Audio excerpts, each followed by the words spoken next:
two more angles of attack. Angles 6 and 7 come kind of like 1 and 2 did. 1 came from the back side first, 2 came from the belly side. Same thing with 3 and 4. 3 came from the back side, 4 came from the belly side.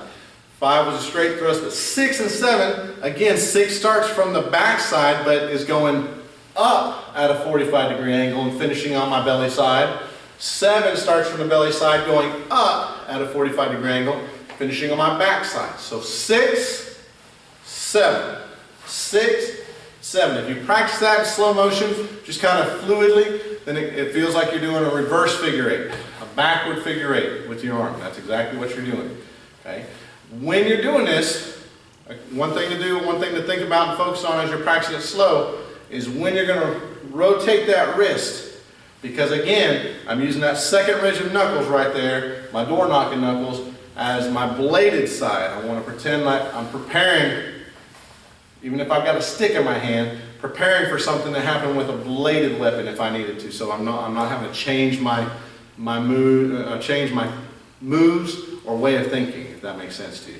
So 6, 7, 6, 7, and eventually I get my hips a little bit more into it, and then I get a little quicker, pulling that faster, making it more of a twitching motion with my hips, and then try your left side. 6, 7, 6, 7. You can get that other hand out of the way. Think about where you're making contact with it. 6, 7, it draws back a little bit. 6, 7, that other hand separates, draws back, or maybe over here to the side.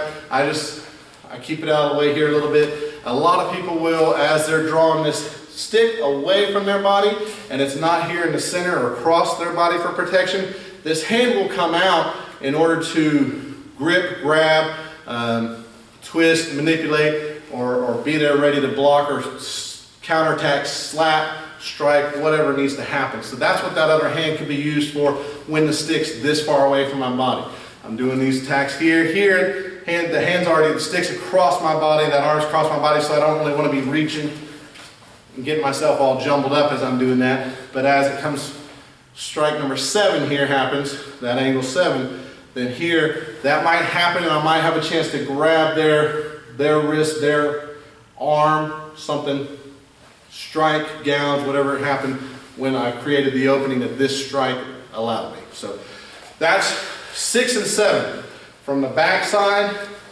and from the front side out, but they're coming up at 45-degree angles. On your opponent, that may happen where I'm coming up, slicing up, right about his hip, or up underneath the ribs a little bit coming up. You could say their hands are raised and you're getting up underneath their armpits. Could happen that way. If I'm down here kneeling down, it could be coming up at their knee level. Okay.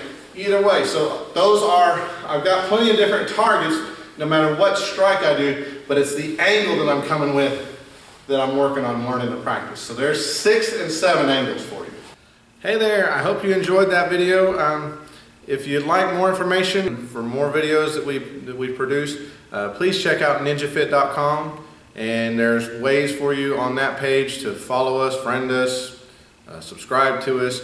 We got Facebook, Twitter, and LinkedIn and YouTube tabs on there, all for you to find more information about NinjaFit, our program a little bit, and more videos off our YouTube page and Facebook pages that we'll post on instructional things, how to. Some of it's going to be for how to for instructors, for our leadership students, and some of it's going to be how to basic things for some of our future students. So please check us out and enjoy.